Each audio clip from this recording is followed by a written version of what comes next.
Om Shanti Shanti Shanti.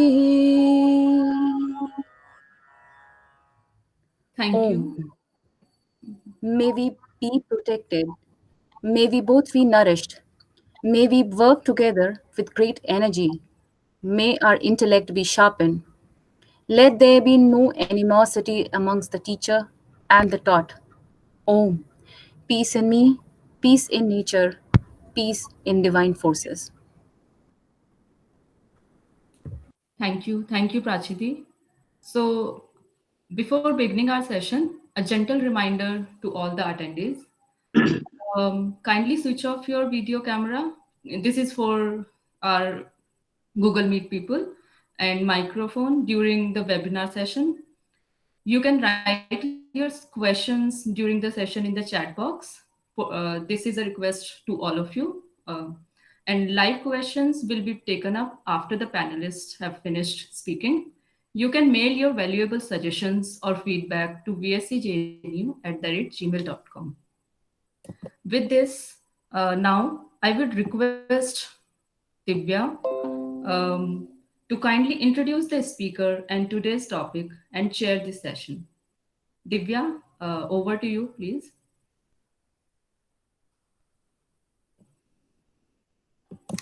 Divya, your mic.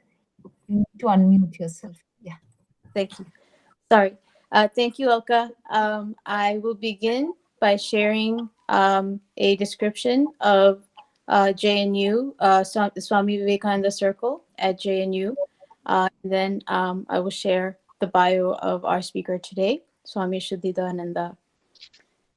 In an age intensely materialistic and doubtful of the existence of a divine reality, the life of Sri Ramakrishna, 1836 to 1886, is a vibrant torchlight that has demonstrated to humankind not only that God exists, but that the supreme reality can be perceived directly by an aspirant with the help of spiritual practices. He declared unequivocally that all spiritual paths lead to the same ultimate reality. His foremost disciple, Swami Vivekananda, 1863 to 1902, took the bold message of Vedanta to the West and preached to his own countrymen, especially the ideals of strength, service, and renunciation. The Vivekananda Study Circle of Jawaharlal Nehru University, New Delhi, was formed on 1st November 2014 to study the teachings of Swami Vivekananda, Sri Ramakrishna, and Sri Sharada Devi, with the aim of molding our lives based on the Vedantic truth of oneness. VSC JNU is a non-political, non-religious, non-profit, independent organization run by faculty members, students, and alumni of JNU. We usually meet every Saturday to study the scriptures and the works of Swami Vivekananda and practice chanting and meditation. Previously, we have held lectures by Swami Shantatmananda, Swami Sarvapriyananda, the late Swami Neelkanthananda, Swami Shuddhidananda, Swami Medhananda, Swami Pitambarananda, Pravrajika Divyananda Prana, Dr. Ramesh Bijlani, Professor Avinash Singh, Professor Avijit Pathak, Professor Makarand Paranjape, Professor Jeffrey Long, Sri Vinayak Lohani, Sri Manash Bhattacharjee, Ms. Gitanjali Murari, and others. And without further ado, I will introduce our speaker today, Swami Shuddhidananda. Pranam Maharaj. Swami Shuddhidananda is a monk of the Ramakrishna order, started by Sri Ramakrishna and Swami Vivekananda. He joined the order at Ramakrishna Math, Pune in 1993. Initiated by the revered Swami Ranganathananda Ji Maharaj, he took the monastic vows in 2003. He is presently Adhyaksha of Advaita Ashrama, Mayavati, which is a unique center envisioned by Swami Vivekananda himself. Advaita Ashrama is also one of the premier publication centers of the Ramakrishna Mutt and Mission. During the 20 years of his life at Advaita Ashrama, Swami has been involved in the publication of several important works dealing with Vedanta, Sri Ramakrishna, and Swami Vivekananda. He has been the chief editor of a number of important books, like The Message of Viveka Chudamani, The Message of Brihadaranyaka Upanishad, Western Admirers of Sri Ramakrishna and his disciples, Swami Vivekananda as the Turning Point, and Hinduism, the Faith Eternal. He is also a regular speaker at different forums, including IIT Kharagpur, where he has been holding classes for students and faculty members for the last 8 years. His special area of interest is the philosophies of Vedanta and yoga, and also Sri Ramakrishna and Swami Vivekananda. Thank you. Thank you, Maharaj, for being here, and we would like to welcome you to begin your talk today.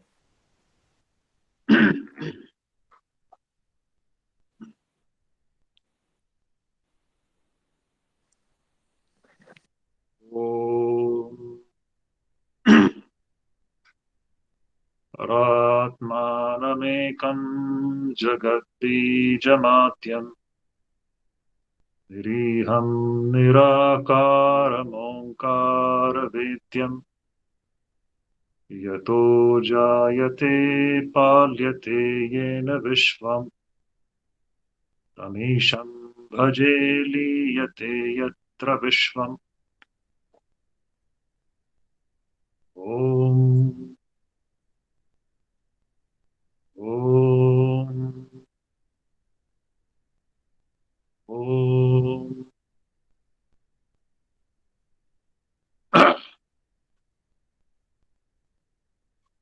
I first of all thank the Vivekananda Study Circle of the JNU for having invited me to talk on this a very important subject of the secret of non-attachment.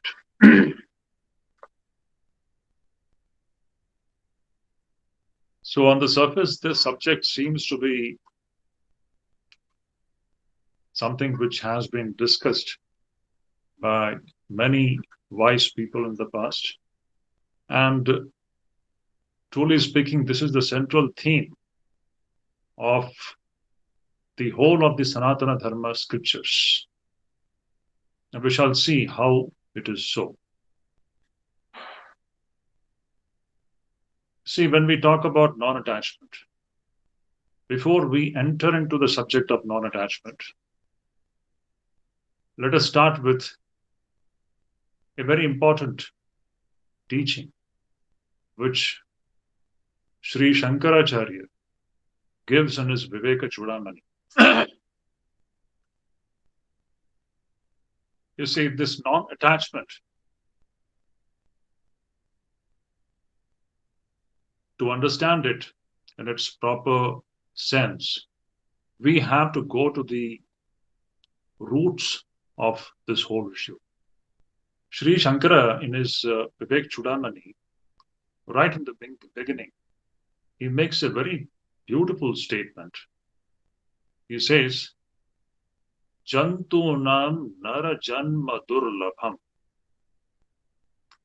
A very significant remark he makes there. Now, what does this mean? It means that among all the different bodies in which the soul can be born, the birth in the human body is durlabham. Durlabham is the word used by Sri Shankara there. And it speaks a lot about what it means to be in the human body and what is the main purpose of having a birth in the human body. Now, what is the speciality of this human body? The speciality of this human body is that among all the bodies in this creation, it is only in the human body that the experience and the realization of the ultimate reality becomes possible. In no other body in this entire creation, this kind of an experience is possible. So, human body is that body in which a tremendous possibility is lying hidden. And that possibility is the attainment of freedom through knowledge. So, according to Vedanta, we should keep one thing very clearly in our mind. The Vedanta says the goal of human life is mukti, freedom, moksha. It is only from this angle the mystery of non-attachment and attachment will become clear. If we don't keep this ideal of mukti in front of us, we won't be able to understand the dynamics of this tremendous force or a tremendous phenomenon called attachment. If you look at it purely from the worldly standpoint, you will see that we have no solution to the problem of attachment. So, in order to understand this issue of attachment, we have to have this highest ideal kept before us by the great rishis of the past. And that ideal is that this human birth is essentially, and it is meant for the attainment of mukti and mukti alone. Sri Shankara further goes there and he says that labdhva kathamchid narajanma durlabham tatrapi punstam shruti yastu atma muktau na yateta mudhadhi sa hyatmaha swam vinihanti asadgrahat. It means having attained this birth in a human body, if somebody is not striving to attain this mukti, this freedom, that person is committing a suicide. It is suicidal.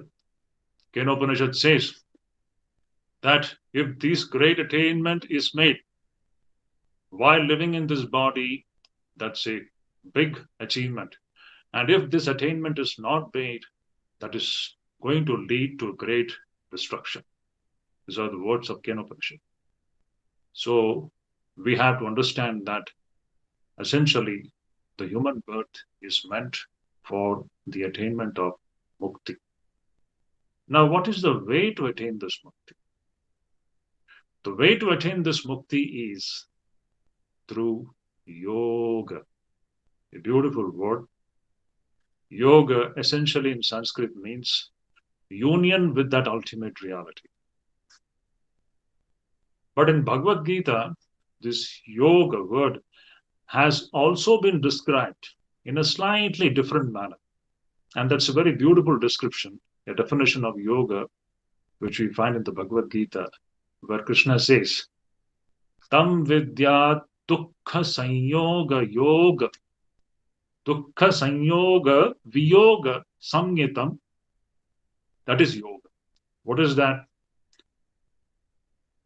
Gita says, Tam vidya dukkha sanyoga viyoga yoga samyitam. What does it mean? It means, a beautiful term comes there, dukkha sanyoga. Dukkha sanyoga means getting connected with dukkha. Now, to break this connection, dukkha sanyoga viyoga. Sanyoga is to get connected, and viyoga is to get disconnected. So Gita says, one of the beautiful definitions Gita says, that we are connected with dukkha. To break this connection, to bring about viyoga, is yoga. It's a beautiful description. So when we talk about dukkha sanyoga, our connection with dukkha, misery and suffering, what brings about this connection with dukkha? And if you go into the details, or rather the depths of human experience, we will find that the immediate cause of all the miseries, or the immediate cause which actually connects us with misery, is attachment. Now we are entering into the mystery of attachment. Let us first try to understand what attachment is before going into understand the secret of non-attachment. So as I said, Gita talks about dukkha sanyoga, our connection with dukkha. And to break this connection, the process of breaking this connection with dukkha is yoga. And that yoga has to be practiced. Krishna says it has to be practiced. A certain kind of life has to be led. Then only this dukkha sanyoga turns into viyoga. We can break this connection with misery. So as I said, it is through the cord of attachment. Attachment is that cord, that rope which ties us or connects us with dukkha. If this cord of attachment is snapped, our connection with dukkha is gone. We should understand, in human life, all the misery, whenever we have suffered, it is owing to this great, I should say, this very inscrutable kind of a thing which is called as attachment. It is owing to attachment we suffer. If attachment is given up, our connection with suffering also ends. So in this context, a beautiful analogy comes to my mind, which Sri Ramakrishna, in his gospel, he mentions this. Sri Ramakrishna says, there was a kite, and this kite was very hungry, and it was looking for its prey, its food, and luckily it found it could catch a live fish from a lake, a big fish, very living, still it is not dead, and the kite holds that fish in its beak and flies. The fish is still living, it's not dead. You can understand what a tempting thing it is for the kite. The kite is deeply attached to this object, which is going to give tremendous pleasure to it. So this kite is flying with this object called fish, and it is deeply attached to it. And when the kite takes off with this fish in its beak, a mob of crows, a horde of crows begin to follow this kite.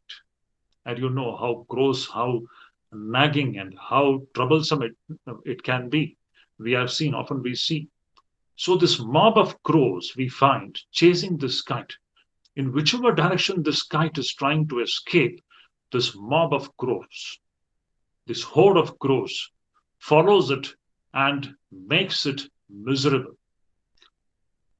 At last, after moving around in different directions, this kite finally, what it does is that it drops that fish from its beak. The moment the fish is dropped from its beak, this mob of crows which was following this kite, in whichever direction it was going, this crows then leaves this kite, and this kite very peacefully goes and sits on a branch and then rests forever. Sri Ramakrishna gives this example, a beautiful example. Now, see, in this example, we should understand everything is the symbology. This kite is the human being, and the fish is an object, but here fish can be taken as attachment. As long as this attachment to this object was there, the kite was chased by the crows. The moment this attachment was dropped, all those mob of crows left the kite. You see, this is exactly what happens in human life. As long as we have attachment. This mob of misery and suffering, which is actually the crows in this symbology, that misery and suffering will keep on following us, and we have no escape from it. But the moment we give up attachment in life, you will see that this wind of misery and suffering coming from all sides, it completely leaves us. Then this world has got no power to hold us and make us suffer.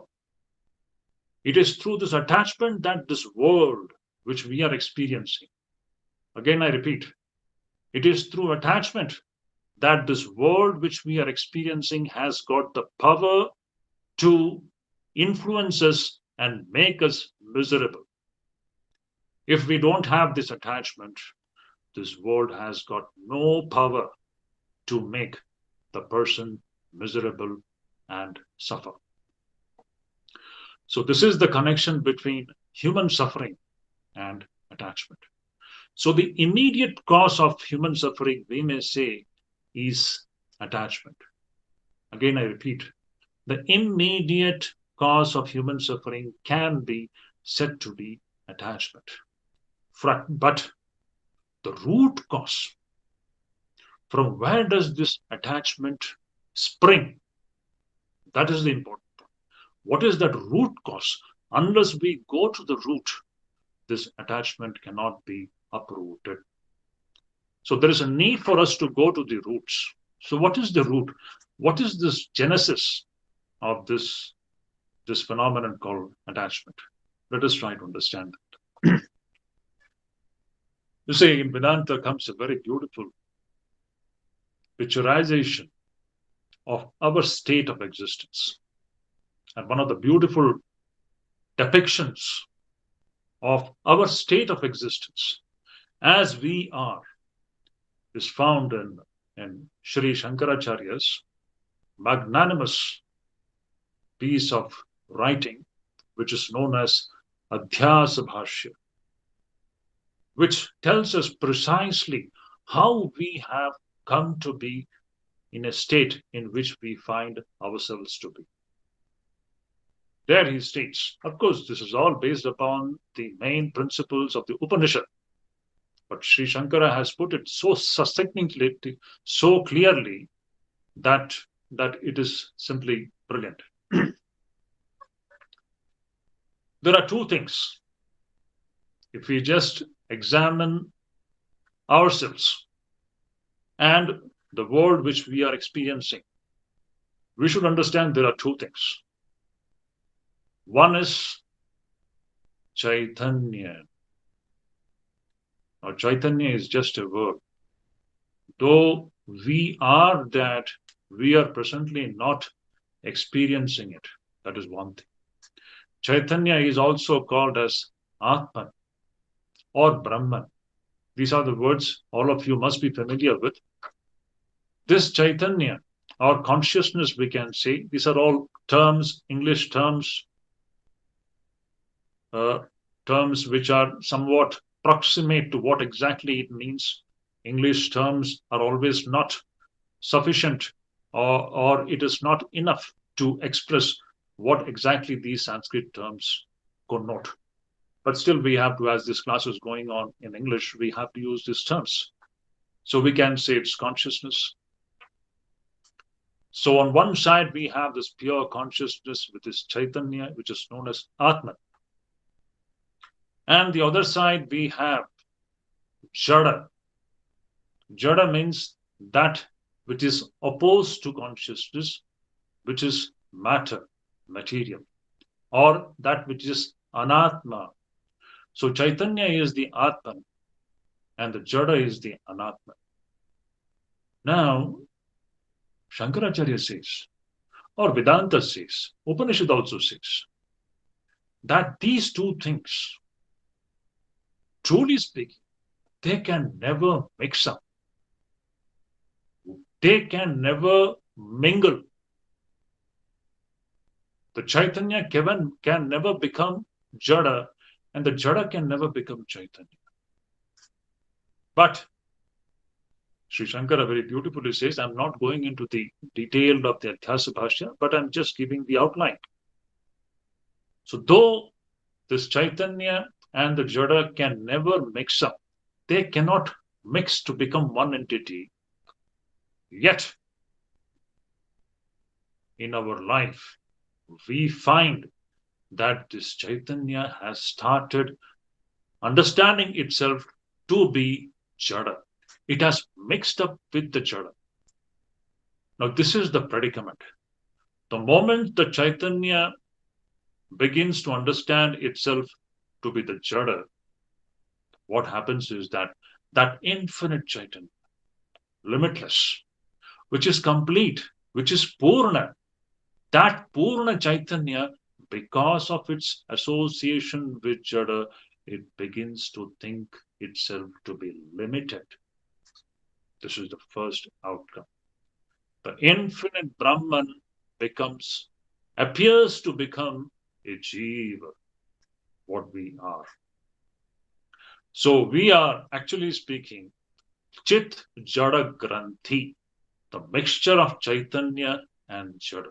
The infinite Brahman, through its association with a small piece of matter, it has come to believe that it is a small individual. The infinite appears to have become limited. And the moment it appears to have become limited, now a mistaken identity has emerged. This mistaken identity is the sense of I am a man, I am a woman, I am Mr. So and so, I am Mrs. So and so. This identity comes. It is Brahman, nothing short of Brahman, the infinite Purna Brahman. Owing to the strange power of Maya, it considers itself to be a Jiva. And from then, because now it is experiencing itself to be incomplete, it suffers from an existential problem of incompleteness, apurnata. We are all experiencing this apurnata, and that is why the entire creation is restless. Why is this creation restless? Everybody is struggling to go back to its state of purnata, completeness. So the struggle is going on to become complete. The only thing is that we don't know in which direction to struggle. And then because of this sense of incompleteness, we then have desire. We desire different objects of this creation with the belief that these objects, when experienced, it will make me complete. So all this struggle, or all this restlessness which we see in the creation, human beings, animals, everybody is involved in that. It is all the struggle of that living creature to become complete, but it takes the form of one person or one creature running after the different objects of the world. All is the basic instinctual struggle to become complete, but the direction is wrong. Now, in this way, the infinite experiences incompleteness, limitedness, then it desires. Through desires, it works to get something, and it gets attached to those things which gives it pleasure. Now, this is the genesis of attachment.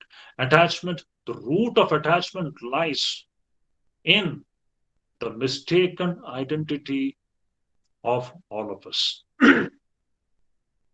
This mistaken identity is from where the whole problem starts.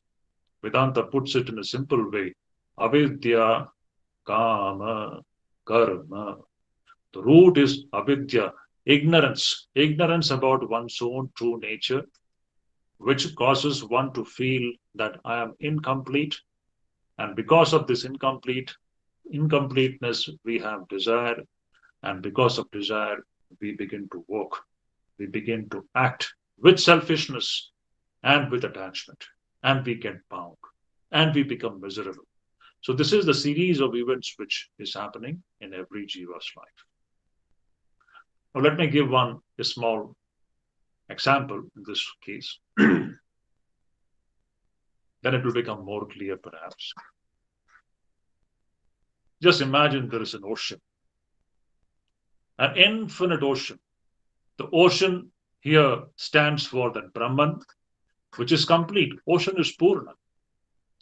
Somehow, owing to a strange power called Maya, if this ocean begins to think that it is a small wave, just imagine what a predicament it is. The infinite ocean, which is complete in itself, which is Purna, which doesn't need anything, that infinite ocean now, owing to a strange Maya, if it begins to think that it is a small wave, what a miserable thing it is. So first of all, there is a mistaken identity. The ocean begins to think that it is a small wave. The infinite now has become finite. The limitless appears to have become limited.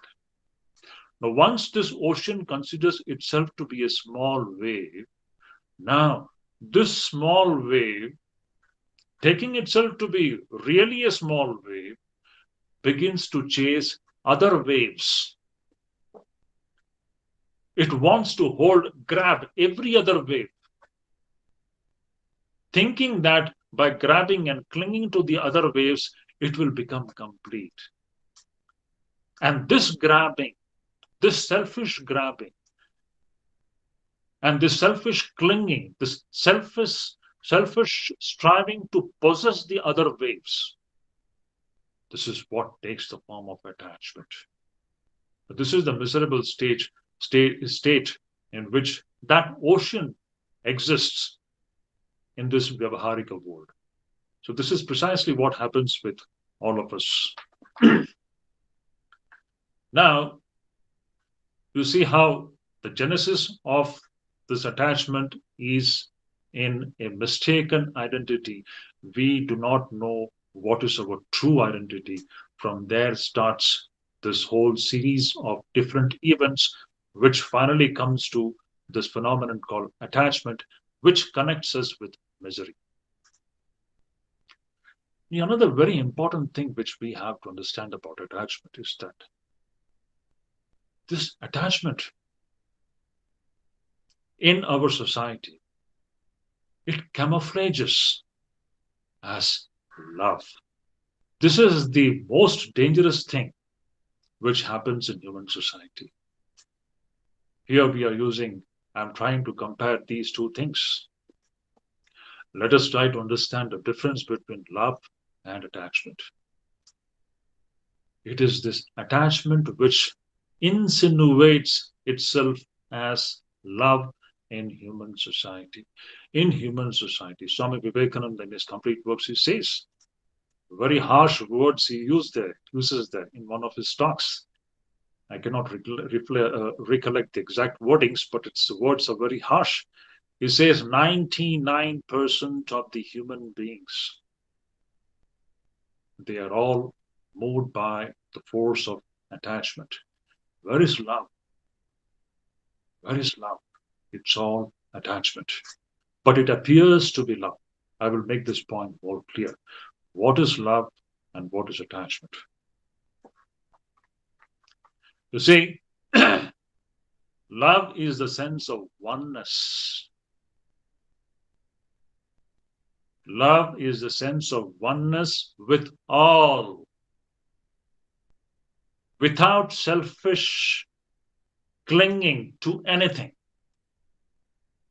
Again, I repeat, love is the sense of oneness with all, without any selfishness in it, and without the tendency to cling to any particular thing, without the tendency to possess a particular thing.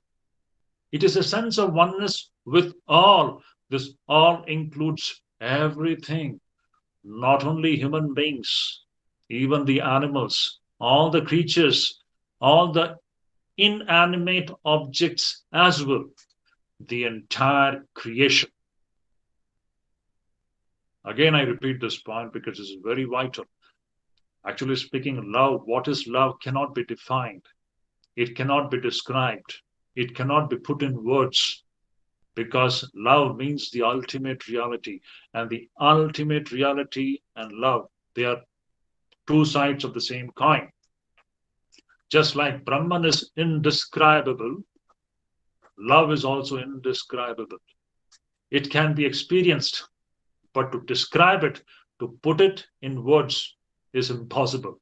But still, as human beings, as these words are the one instrument which we have, through which we can communicate certain ideas, we can struggle to approximately make the other person understand what this phenomenon of love is.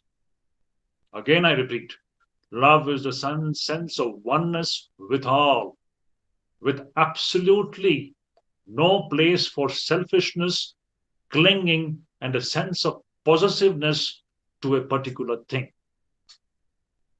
Now, opposed to this, what we find is attachment. Attachment works through a sense of separateness. Love works in a sense of oneness. Attachment works with a sense of separateness. I am separate, and that object is separate. That person is separate. So attachment works through a sense of separateness, expressing itself in the form of selfish clinging to things and people around. Attachment works through the sense of separateness, expressing itself through selfish clinging to things around. Not only selfish clinging, but also a sense of possessiveness. This is a vital difference between love and attachment. But it is this attachment which camouflages itself in the form of love in society. Everybody talks of love, love, love. I love you, I love you. We know this is the most common terms which we come across in the human society. But who understands love? It is only the knower of Brahman understands what love is, because love is the expression of Brahman. Love is the expression of the Atman. Attachment is the expression of the body-mind complex. From this body-mind complex, from this jiva, only attachment can spring. And from Atman, from Brahman, only love can spring. What emerges from this body-mind complex, what emerges from jiva is attachment. What comes from God, what comes from Brahman, what comes from Atman consciousness is love. Now, how many people have got love in society? Love can come only when our Atman consciousness is awakened. As long as our jiva consciousness is there, as long as I consider myself to be the limited individual, and I am very sure about it, my convictions are very strong that I am the jiva. In that situation, what can come out of that system, that body-mind complex, is only attachment. Because it will try to shower its affection only on a chosen few. It's all genetics, it's all biology, it's all chemistry. Attachment works between one individual and a few individuals around us through a sense of I and mine. This is very important. I and mine. How am I connected to the things around me? Through the sense of mine, this mindness. And behind the sense of mindness is a selfish attitude. It takes the form of affection, but that affection is selfish. Somewhere deep within, the element of selfishness is very clearly present there, and a sense of possessiveness is present there. And this affection is limited. This is another characteristic of attachment. This affection which one person has for the other, it becomes attachment Why? Because it is limited to one or two individuals. You know, we all have that wonderful thing that every family we find, every parents, mothers, we are all connected with our children, and we have all the sense of me and mine, I and mine. So, because of this limitedness of this affection, you see, whenever such people pray, there's an element of selfishness even in that prayer also. Suddenly, I'm reminded of Swami Ranganathanandaji, the 13th president of the Ramakrishna Order. He very beautifully states in one of his talks, he says that how do people, such selfish people, or people who have their affinity or affiliations only to a few people around them, genetically connected. This is what is attachment actually. So he says, such people, how would they pray? They would say, "Oh God, save me and my wife, my son and his wife, we four and no more." So very beautifully, this, though he might have spoken this in a lighter vein, but it conveys a great truth that this me and mine, oh God, save me and my wife, my son and his wife, we four and no more. This is attachment. Whereas when love emerges, that person's affection is not circumscribed or limited to a few individuals. Love encompasses the entire creation because love is God itself. Love is Atman itself. Love is Brahman itself. That person's affection is not limited to one individual, two individual. There is no element of selfishness in it. He doesn't expect anything from anybody. There is no sense of possessiveness in that. And that love knows no limits, no boundaries. Let us take one example. This is a very, very, very subtle and very difficult subject to make somebody understand the distinction between love and attachment. But it will become more clear through a very striking example. Just look into, first of all, I should say that all the mothers, with all due reverence, mother is the most adorable living being in this world as far as the human family is concerned.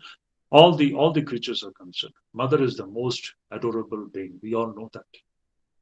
But in spite of that, even the mother's relationship with its progeny, its children, is nothing but attachment.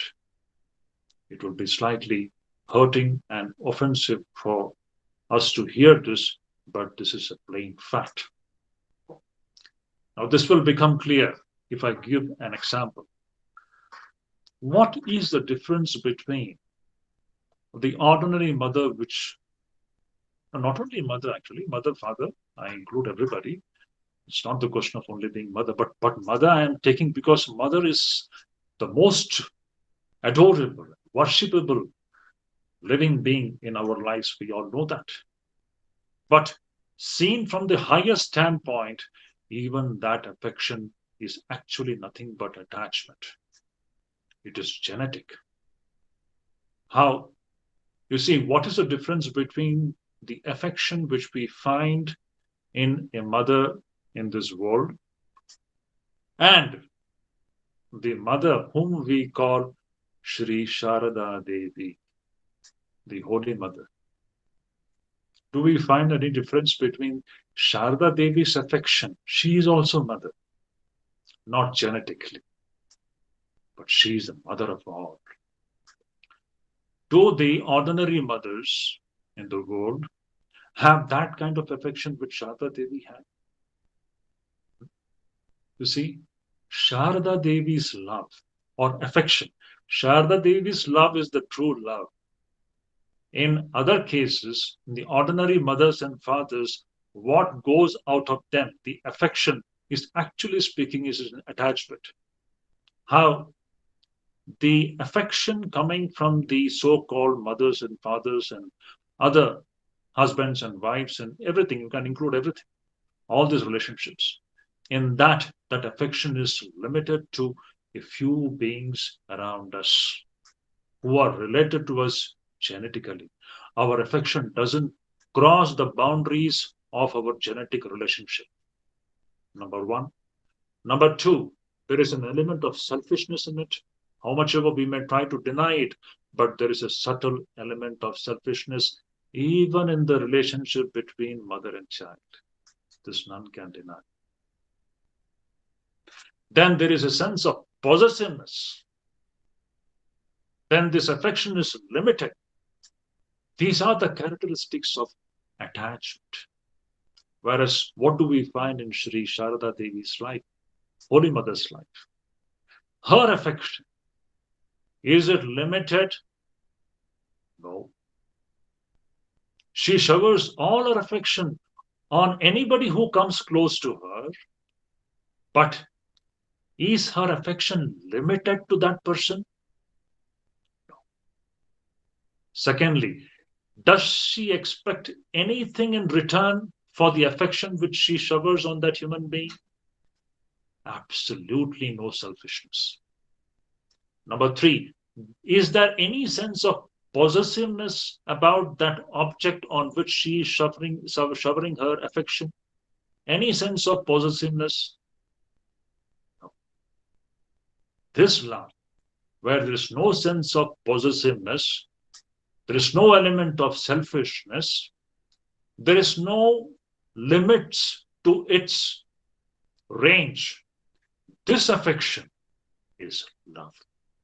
And this affection comes from God consciousness, because God is all pervading, and God expressing in the form of affection, that affection she showered on all the things of this creation equally. That is love. Love is universal. Love takes us to freedom. Attachment binds us. So again, I want to tell that love emerges from God consciousness. Love emerges from Atman consciousness, whereas attachment comes from the body consciousness, this body identity. From this body-mind identity, only attachment can emerge, whereas from Atman, from Brahman, from God alone, love can emerge.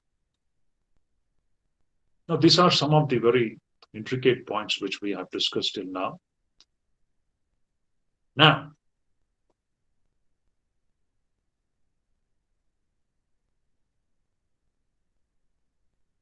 one more thing which we need to understand when we discuss this topic of non-attachment, which is very important. And that thing is, our life as it is conducted in human society, you will see that it is based upon some dangerous presumptions. I would like to touch upon this point because it is very vital in understanding this phenomenon of attachment. What are these dangerous presumptions? Swami Vivekananda mentions this in his Karma Yoga. You know, two basic presumptions which we all actually are governed by. Number one, whenever we do something for someone, parents doing something for their children, or a rich man doing something for the poor, or one person trying to help, we have a presumption. I say again, it's a presumption. The presumption is that we are helping the world. We are helping the other person. Should first of all understand, this world doesn't need the help of you and me. This is the first basic thing we have to be very clear in my mind. The world is not waiting for it to be helped by you and me. In short, the world does not need us. we have a sense of an exaggerated sense of self-importance. All of us have. We think that without me, the other person cannot serve. The parents think that without me, without us, how can our children survive? What will happen to the children? So we also have a second presumption that the world is dependent on us. Some human beings are dependent on us. The parents think that the children are dependent on us. This Swami Vivekananda, this Karma Yoga, he says, this is nothing but sheer pride, selfishness, and attachment. It is arrogant to think that somebody is dependent on me. Who am I, or who are you, or who is anyone in this creation to think that somebody is dependent on us? And with this attitude, we do something to that person. And we think that we are doing a great favor to that person. This is all the expression of nothing but that cord of attachment. Just imagine if this very moment, maybe 5 minutes later, if I die, or if you, any one of you, death can come to anybody at any point of time. I ask this question. If we die in 5 minutes, is it going to make any difference to anybody in this creation? Is the world going to stop for us to come back? Is anything going to stop? Is the kitchen in the house going to stop? Nothing stops. Everything will be conducted in its own usual manner, whether we exist or not. So first thing we should understand to snap this disease of attachment is that the world doesn't need us. Then what is the role that we have to play here? That is the next question then. The world doesn't need us. The world is not dependent on us. And whatever we are doing to the world, we are nobody to help the world. The world doesn't need our help at all. So these are the basic presumptions which actually is the expression of this disease called attachment. Because we are very strongly attached to the things of the world, these things come, and it expresses in life. So we need to understand that, of course, a story comes to my mind, but already the time is. Let me just tell that story. That will be very interesting also. There was a great spiritual personality called Sridhara Swami. Many of you might have heard his story. The Sridhara Swami is the person who wrote a commentary on Bhagavad Gita, a beautiful commentary which we studied even in the training center when we were at Belur Math. So Sridhar Swami, in his life, this incident takes place. See, we all think that others are dependent on us. The parents think that the children are dependent on us. But we should understand this entire creation is being protected and nourished by not you and me, but by a divine power. If somebody is destined to live, whether I help that person or not, that person will live. And if that person is not destined to live, whether I am present close to him or not, that person won't be able to survive beyond the allotted life. This is a simple law of life. Sridhar Swami's life, what happened? He was a great spiritual person and he had a burning desire to take sannyasa. He was a married man. So his wife, she was pregnant and she delivered a baby. And at the time of delivering the baby, the wife died. And that small newborn baby was just lying next to Sridhar Swami. The wife's cremation was going on, it is said, and the baby was just lying next to him. The wife is dead, the newborn baby is here. And Sridhar Swami was burning with the fire of renunciation. He wanted to take sannyas because he was a sadhaka. He understood the mystery of this life and creation. And he understood that the main purpose of human life is to realize God. So in that state of mind, he was having this dilemma. How can I leave this baby and go? This baby is dependent on me. This was his dilemma. Just then, it is said that the egg of an insect fell from the roof beneath which he was sitting, and that egg hatched. And from that hatched egg, a small insect came out. And the moment the small insect came out, another lizard which was just close by, that lizard came and ate the small insect which came out of that broken egg. Seeing this whole arrangement, it immediately enlightened the mind of Sridhar Swami. Sridhar Swami understood. In this creation, every creature is provided. The food for every creature is provided by the divine providence itself. That insect which came out of the broken egg was the food of this lizard. And then you can go on. There's the lizard itself is the food for some other creature. And the whole food chain is working by strange divine providence. Do you think that somebody needs our protection? Immediately, Sridhar Swami left the place and he went and embraced sannyasa, leaving the child there. If the child is destined to be surviving and alive, it will survive. Somebody else will come, become an instrument to become the child's protector and nourisher, whether Sridhar Swami is there or not. So this is what is a beautiful story. So we should understand that nobody is dependent on us. The world doesn't need us. The world is not waiting for it to be held by us. These are the dangerous presumptions, which actually is the outcome, or rather, the beneath this is the phenomenon called attachment. Now, coming to the secret of non-attachment. Now, what is the secret of non-attachment?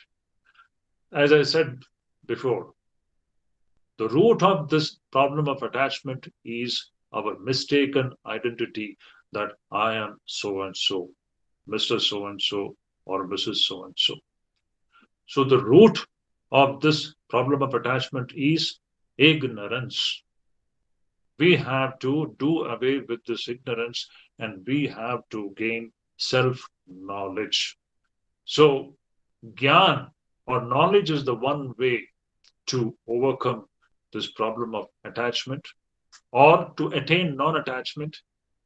The other method is through love. So the path of knowledge, in the path of knowledge, you understand that you are the Atman. When you awaken your Atman consciousness, you attain non-attachment. And through the path of love or devotion, we can say that when you awaken God consciousness, then also you can attain this non-attachment.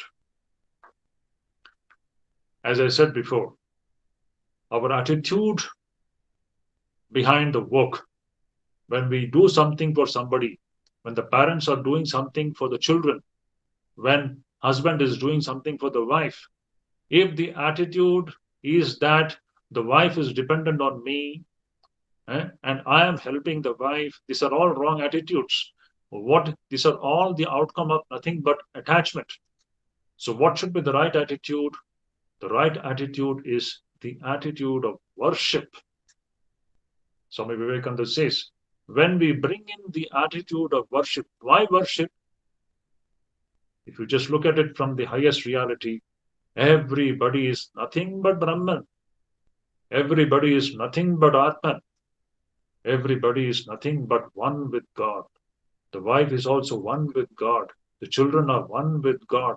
And God is present in every single entity in this creation. With this attitude, whatever you do it in a spirit of worship. Not that you are helping somebody, not that that person is dependent on you. That person is dependent on God and God alone. So this worshipful attitude also is a way to attain non-attachment. Another thing is very beautiful point which Swami Vivekananda talks about in the Karma Yoga. Arpita, I hope I can take 5 more minutes. Yes, sure, Maharaj. Just 5 more minutes and I'll just wind up my talk. Huh?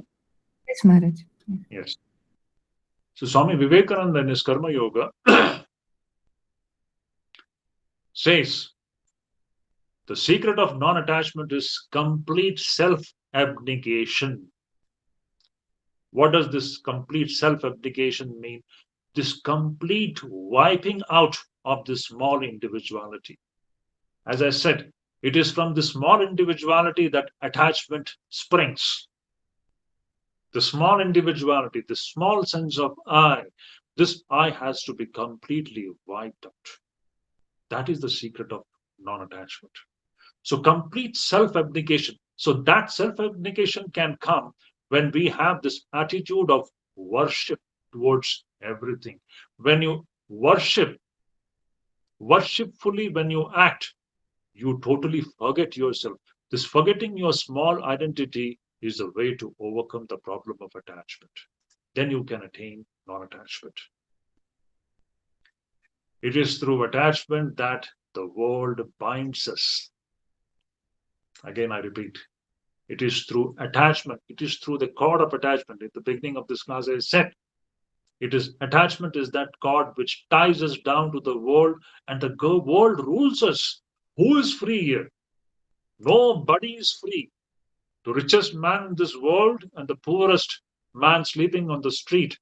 As long as attachment is there, that person is a slave. The person is bound. And if you snap this cord of attachment, if we bring non-attachment, the world loses its capacity to govern us. Then alone we become free. And that freedom is attained through love, through knowledge. The secret is love and knowledge. The secret of attaining non-attachment is love and knowledge. And what is love? I have already described it before. Sri Ramakrishna beautifully gives us the secret of this non-attachment. When somebody asked Sri Ramakrishna, "Okay, Thakur, how are we going to live in this world?" Sri Ramakrishna says, "Live in this world like a maid servant working in a rich man's house." One of the beautiful, most practical, down-to-earth, precise prescription for the problem of attachment. Most beautiful, I would say. How practical it is. Sri Ramakrishna says one should lead the life just like a maid servant working in a rich man's house. Look at the maid servant. She is busy with that rich man's household. She is taking care of the rich man's children. She is looking into all the affairs of the rich man as if she is deeply attached and involved in it. But actually speaking, she is not at all attached. Why, even while working for the rich man, she knows that this is not my house and these people are not my people, my people, my relatives, they are staying in my house. So with this attitude, she works. Next day, if the rich man says that from tomorrow you don't have to come, she has got no problem at all. Immediately she leaves and she packs her bag and she leaves. This is non-attachment. Similarly, Sri Ramakrishna says, in this world, this is a stranger's land. None belongs to us. We are here only to attain self-knowledge. That is the only purpose of the human existence in this world. There's no other purpose. Fathers and mothers and children and husbands and wives, there is no other purpose. This is a gymnasium, as Swami Vivekananda says. We are becoming stronger and stronger by becoming non-attached. That's all. The more and more we are attached, we are weaker and weaker. So this is that gymnasium in which we are working out every day to become stronger and stronger by cultivating non-attachment and leaving the scene and go away. Go away to our true abode. The true abode is Atman and Brahman. So that is Sri Ramakrishna's beautiful prescription. He says, live in the world like a maidservant living in the rich man's house. One more thing, final thing. Now, from where is this self-knowledge or this God consciousness or this love, universal love, going to come? From where is this non-attachment going to come?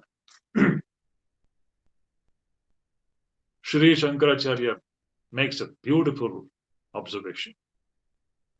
He says, Nissangatve, Satsangatve Nissangatvam, Nissangatve Nirmohatvam, Nirmohatve Nischalatatvam, Nischalatatve Jivan Mukti. Beautiful. Satsangatve Nissangatvam. This Nissangatvam. Nissangatvam means non-attachment. This non-attachment, from where is it going to come? What is the way to attain it? Shankaracharya says, Satsang, Sadhu-sang. In Gospel of Sri Ramakrishna, whenever a devotee has asked Thakur, what is the way? Sri Ramakrishna has invariably said, the way is Satsang, the company of serious spiritual aspirants. So the company really matters. When we are in the company of serious spiritual practitioners who are practicing non-attachment, that is the best way for us to cultivate this great quality of non-attachment. So once again, I thank the Vivekananda Study Circle of JNU for having given me this opportunity to share my ideas on this very important subject on non-attachment. And I pray that may God fill our minds with Viveka, Vairagya, Bhakti, and Gyan, and make our minds free from the disease of attachment and make us fully non-attached. Thank you so much.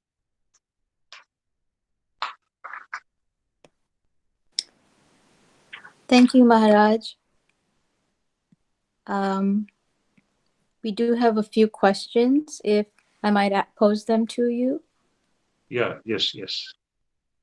So I'll save my question for last. But Alka asked, non-attachment. It sounds to me like something I want to avoid. If it is, then is non-attachment healthy or unhealthy? Because, for example, babies need to feel attached to their mothers and fathers. As psychologists tell us, having a healthy attachment to a spouse or friend can result in a much happier and more peaceful marriage. See, is it really a fact that attachment makes the marital relationship truly happy? I seriously speaking, I doubt. If that had been the case, the whole world would have been the happiest place. But that's not the case, actually. See, as I said in the beginning, we cannot understand the mystery of attachment only by looking at it from the worldly perspective. Unless we keep the high ideal before us, the ideal of the true nature of the man, we won't understand what really brings us happiness. Now, this also, see, you touched upon two things. You have connected attachment to happiness in your question. The children's attachment with the parents and the husband's attachment with the wife and all those things which brings happiness. But is it really a fact that it brings happiness? Remember, wherever there is selfishness, wherever there is a sense of possessiveness, it cannot bring us happiness. The moment there is selfishness in our affection, of course, see, you have to think for yourself whether the affection which we are showering on the other person, whether it is really free from all selfish calculations. This is a big question which I don't want to answer. I leave it to the audience to think for himself or herself whether our affection is completely selfless. And the moment selfishness is present, it will only bring misery. This is an incontrovertible principle of life. Had it not been so, everybody would have been happy in this world. But it's not so. The parents who are attached to their children, we know how the children make their parents literally dance to their tunes. Parents want the children to do what they want. Parents always try to hold on to the children, possess them. A sense of possessiveness is there in all these relationships, and it only amounts to the reaction of misery and suffering. So the other way of looking at this issue is, instead of looking at the other person as somebody who is genetically connected to me, as I said, the secret lies in love, which is different from attachment. This love comes from God consciousness or reality consciousness. So there's absolutely no problem in having wives and children and other relatives. The whole problem is the problem of the way we look at them. That is what actually is going to make the difference. It is the drishti. If we have the worldly drishti, jiva drishti, let me use the word jiva drishti. As long as we have the jiva drishti towards the other person, remember, whatever will happen, it will be all happening through attachment, which will bring misery and misery alone. Through jiva drishti, this alone is going to happen. Now, bring Ishvara drishti, Brahma drishti. Brahma drishti is what? The child is there, it is Brahman. Husband is there, he is Brahman. The wife is there, he is Brahman. He is adorable, he is worshipable. Whatever you do, you are actually worshipping the Lord in and through your actions. Now, there is no suffering. Suffering cannot come from this. But this is love, actually. So we need to move from our limited affections, which is rooted in selfishness, which is rooted in a sense of possessiveness, to an affection which knows no limits, which is not limited, which is not possessive, and which doesn't have the element of selfishness. Now, this is what actually is the secret of happiness. So this, I leave it. You have to think about it. Yes, thank you, Maharaji. Second question is from Nilanjan, who asks, how can sadhaks notice their own asangatvam as the Atman counteracting past samskaras which encourage attachment? Can you please repeat that question? It was not clear to me. Sure, one more time. How can sadhaks notice their own asangatvam as the Atman counteracting past samskaras which encourage attachment? Oh, yes, understand. It's a struggle between attachment and non-attachment. And this questioner has very beautifully put that Atman's asangatvam. Fantastic thing he has told. The Brihadaranyaka Upanishad says, Asango hi ayam purushaha, Asango hi ayam atma. This Atma is by its very nature asanga, non-attached. Now see, this is the predicament. We are actually the Atman. And when we are talking about the secret of non-attachment, there is no non-attachment apart from Atman consciousness. Because Atman alone is non-attached. Asango hi ayam atma. Asango hi ayam purushaha. This Purusha means not this human being. Huh? Purusha means Atman, Brahman. Brahman alone is unattached. So, the struggle between attachment and non-attachment, which ensues in the sadhaka's life, can be won. The struggle can be put to an end only by awakening the Atman consciousness. By constantly struggling to awaken this Atman consciousness, because Atman alone is by its very nature non-attached. It is by that way we can overcome the samskaras of attachment. The questioner says, there is the samskaras of attachment. Very true. Wonderful question. Yes, the old samskaras, how many lives we have lived with this cord of attachment actually governing our actions. And there's heap of samskaras. And samskaras is nothing but it turns out to be a habit. We are habitually working in a certain way, governed by the force of attachment. Now, to break this, what is the way? The way is abhyas. Abhyas means practice constantly. Now, that is why I said the way is satsang, being the company of seriously spiritually minded people who are already on the path of non attachment. By being in the company of such people, we who are governed by the samskaras of attachment, we can slowly raise ourselves from attachment to non attachment. Because the influence of spiritual people is unmistakable. It is unmistakable. Sadhu Sangha is the best medicine for this disease of worldliness. We should remember. Just imagine if somebody is fortunate enough to live in the company of a Sri Ramakrishna. Somebody is fortunate to live in the company of Swami Vivekananda. Somebody is fortunate to live in the company of Sri Shankaracharya. What more is needed? Their life is a blazing demonstration of non attachment, and that very strongly influences the sadhakas who are living close to them. So, the satsang is the way in which the person who is struggling with his samskaras of attachment can overcome attachment and attain non attachment.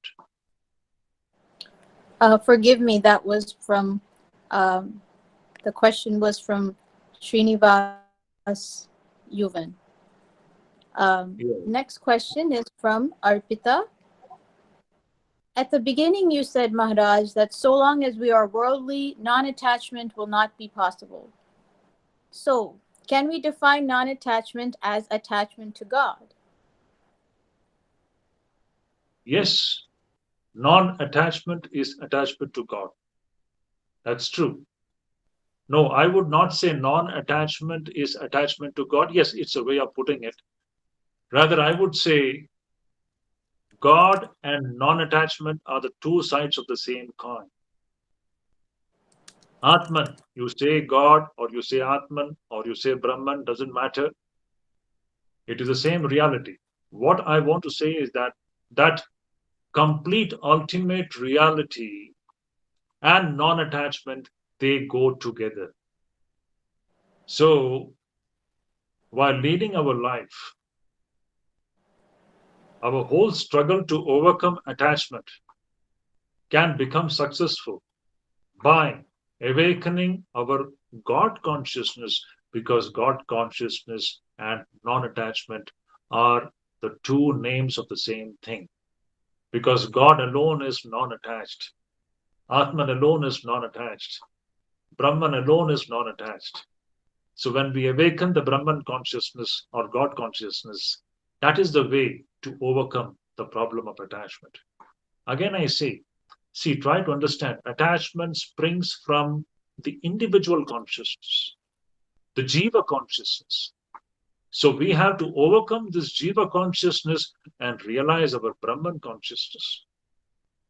Again, I say, attachment springs from the Jiva consciousness. That is the root. This root has to be plugged. And the true Brahman consciousness has to be awakened. When that happens, or in the process of that, we slowly become less and less attached and we grow in non attachment. So it's a process, it's a long drawn process. It is not something which is going to happen all of a sudden. A lot of abhyasa, practice is involved in that. In fact, that is what is yoga. Dukkha sanyoga viyoga, yoga. To break the connection with dukkha is yoga. And to break the connection with dukkha, we have to break this cord of attachment by practicing the awakening of Atman consciousness. That is the So I'll ask my question next. I don't live in India, and I was reminded as you were speaking, Maharaj, of duty and doing our duty. And we talked a little bit last week about doing our duty, but doing so without attachment. This sense that we should be doing our duty, but not thinking that we are doing our duty at the same time. So the question for me is, Swamiji says that environments change the nature of our duties. And so I guess my question is, how do we discriminate what our duty is when we live in a different nation, for example, where customs become so different and the sense of duty becomes obscured sometimes? Do we act as Hindus? But then again, Hinduism says that all paths lead to God at the same time. So that is my question. See, again, the idea of duty, this is something which has got roots in this jiva consciousness. Remember, duty is not the ultimate thing of the human life. Or rather, I would like to say is that the ultimate duty of the human being, as I said right in the beginning, see, yes, every society has got its own customs, and the duty changes with the changing of circumstances, with the change of society in which we are living, a certain race in which certain things are considered to be dutiful, that same thing will not be considered to be dutiful in some other race or some other society. Yes, all these differentiations are there. This is the very nature of this world, where as the situation changes, our customs change and our practices change and our way of interacting with others also. The value system also changes upon these situations. But whatever may the society in which we are living, to whichever race we may be belonging, we should remember one thing: the ultimate param purushartha, the supreme duty of the human being. If that is kept in view, that will make you understand what you have to do in a certain situation, in a certain society, in a certain race, or in a certain circumstances. As I said, these worldly problems, if they are looked upon only from the worldly angle, we are not going to get a permanent solution. If we are in search of a permanent solution, we should remember all these worldly problems of duty and whatever it is. The duty is taking different forms in different societies and races. How do we resolve it? We can resolve it by understanding, by keeping that supreme duty in front of us. What is the supreme duty as a human being? The supreme duty, the main purpose of being born in the human body is to attain self-knowledge and freedom. Now it becomes easy for us to understand what should I do in a certain situation, in a certain society. When you have this ultimate goal in front of you, whatever I do, it should be something which should be leading me towards that ultimate reality, that ultimate duty I have to do. When we keep that in front of us, automatically the details of how you are going to perform your duty in a certain situation is worked out. Without that ultimate ideal being placed before us, the human being is bound to be confused in which direction should he go and act.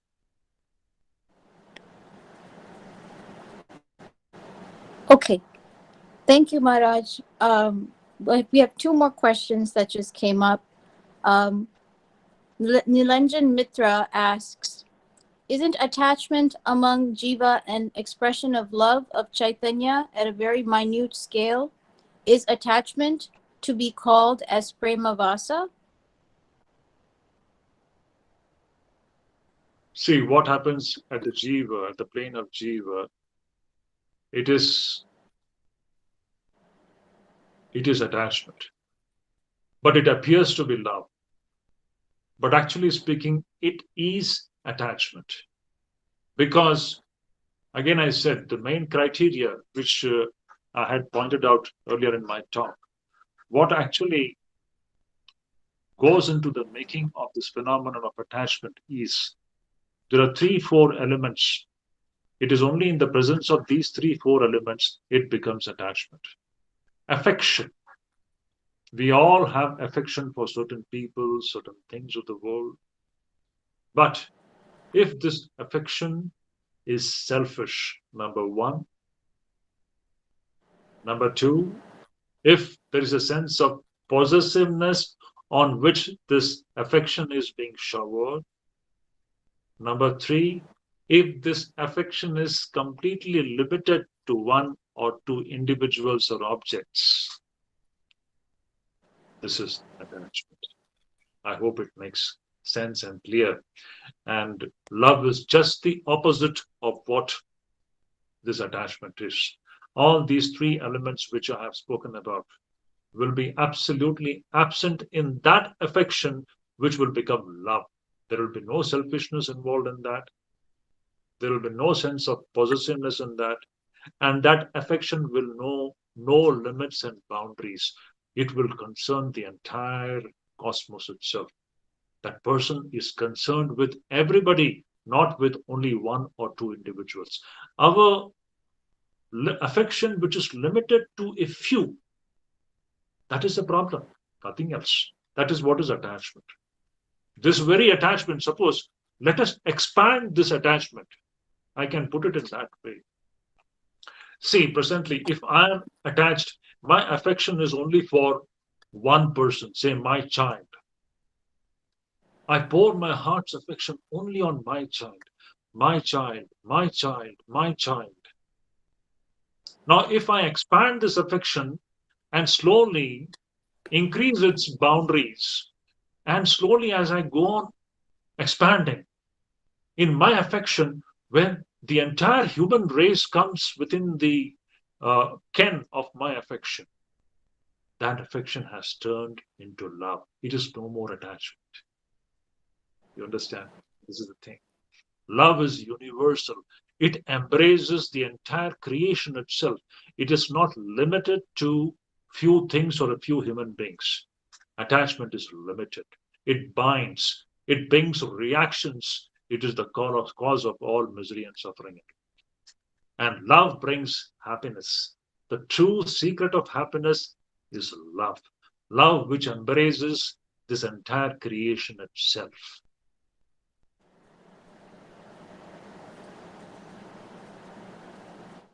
Thank you. Last question is from Dr. Ashish Tarafdar. How can one maintain non-attachment if he holds a post in his workplace?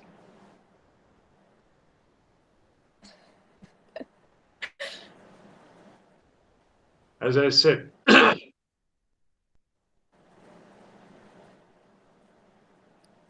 how does that maid servant who is holding a position in the rich man's house as a maid servant, how is she non-attached?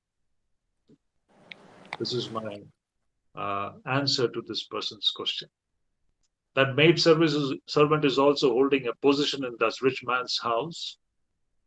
She is also doing certain kinds of work which is allotted to her. She has got a position. She is being paid for that. And yet, she is non-attached. Why? Because of the knowledge. Because of the knowledge that she actually belongs to some other place. She doesn't belong to here. Here she is just doing a certain kind of a role, that's all. So being in a position, now if I am in a position, I am sitting in a post. I am doing a certain role, but I know I don't belong to this place. This is only a temporary event which is happening in my life. My true abode is somewhere else. So, whatever I do here, I do very easily with a sense of non attachment, at the same time with complete involvement. Remember this point. Non attachment doesn't mean negligence or lack of involvement. Non attached person will be completely involved, but that involvement will not be limited to one or two persons. It is the involvement with the whole. That is the secret of non attachment. So, to be in a position and to be non attached, the way is to understand where is that true place to which we belong. If that is there in the back of the mind, you may be in a position, and yet you may be running a great kingdom, and yet you are completely unattached. One example which comes to my mind is Janaka Videha. Actually, I wanted to tell that story. I shall tell only if time permits. If you give me the permission, I will tell you the story. Otherwise, we can stop it here. I know it's already late. But if you have time, patience to hear 5 more minutes, I can tell that story. Please, Maharaj, do tell the story. Okay. See, the story is of Janaka Videha. This Janaka was a great king, and his adjective is Videha. Videha means one who has got a body, and yet he is not in the body. Videha. Deha means this body. So one who is having a body and yet he is not identified with the body. So Janaka is described as Videha. What a beautiful thing. Now see, this Janaka was a person who was the king of an entire big empire. So once what happens in his empire, he was being tested actually, whether this person has got real knowledge or not. The Janaka was one of the great Brahmagyanis of those times. The person who is completely non-attached. To look what happens. Once what happened, his great empire is engulfed in fire. There is a fire all around, and this person is sitting on the throne. Just imagine. It is his empire. Usually, if you and I, if we hold a position, we are strongly attached to what we possess. We would be seriously disturbed and totally shaken if something goes wrong with our positions. This is a fact of life. Because we have that strong sense of I and mine, and this mine is based upon attachment. But this Janaka, who was the Raja, the king of that entire empire, once it so happened that the empire was engulfed with fire, and Janaka sitting on that throne, he says, Mithilayam pradagdhayam name daihyati kaschana. In Sanskrit, that is a beautiful thing. I'm not going into the details of the story. Janaka says, Mithilayam, he is the king of Mithila. He says, Mithilayam pradagdhayam. Let this whole Mithila be engulfed in fire. Name daihyati kaschana. Nothing happens to me. Now see, the person who is holding such a great position, and yet he is absolutely non-attached. And when he is working for his kingdom, he is fully involved. So we should not misunderstand non-attachment to be callousness or negligence or non-interest in what we are doing. No. Deep interest, deep involvement, but not with a particular, but involvement with the whole. That is non-attachment. So somebody is in a position, doesn't matter. But one knows that one belongs to a different place. That is our Atman. And yet he is deeply involved in the position which he is holding. That is the secret. Thank you, Maharaj. I was reminded of that story the whole time you were talking. Endless is my wealth, he says. I have nothing at all. But I'm going to hand over the mic to Tanushree for the vote of thanks next. Yeah, thank you, Divya. Pranam Maharaji.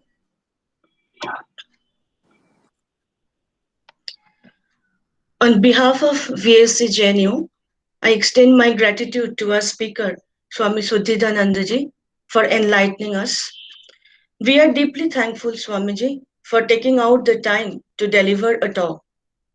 I am thankful to all the members of VSC JNU, Amrita, Arun, Anindita Didi, Priya, Srilekha, Rishi, Shilpa, for their constant inputs and suggestion at every step.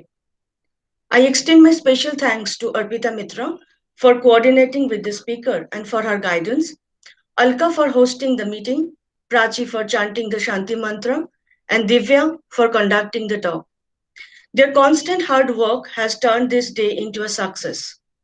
I would like to thank Sri Anirban Chakravarti, who has served as the foundation for the entire event and for taking the hold of the technical team. His calm approach, continuous guidance, and yet silent work is great catalyst in bringing this event to a success. Thank you everyone for joining and for the contribution to the conversation. I now hand over the mic to Prachi for Shanti Mantra. Thank you, Tanvi. Alka, can you please show the slides?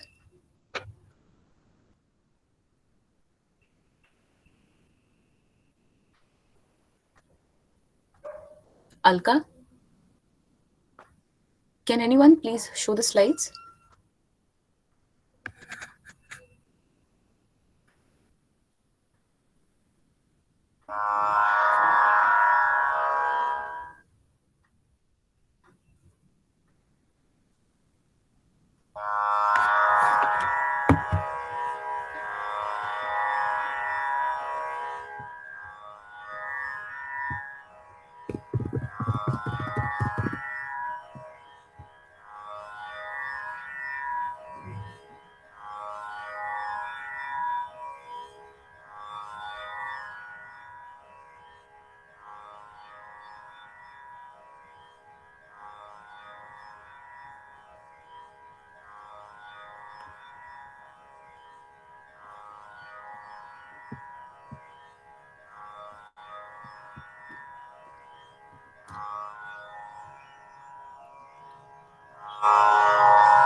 Om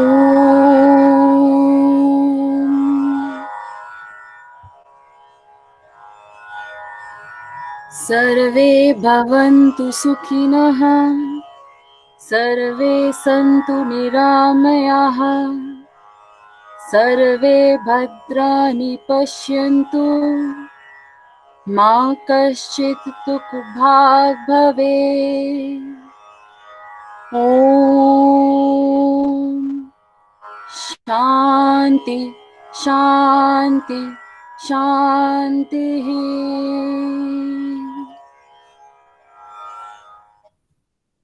May all be prosperous and happy. May all be free from illness. May all see what is spiritually uplifting. May no one suffer. Om. Peace, peace, peace.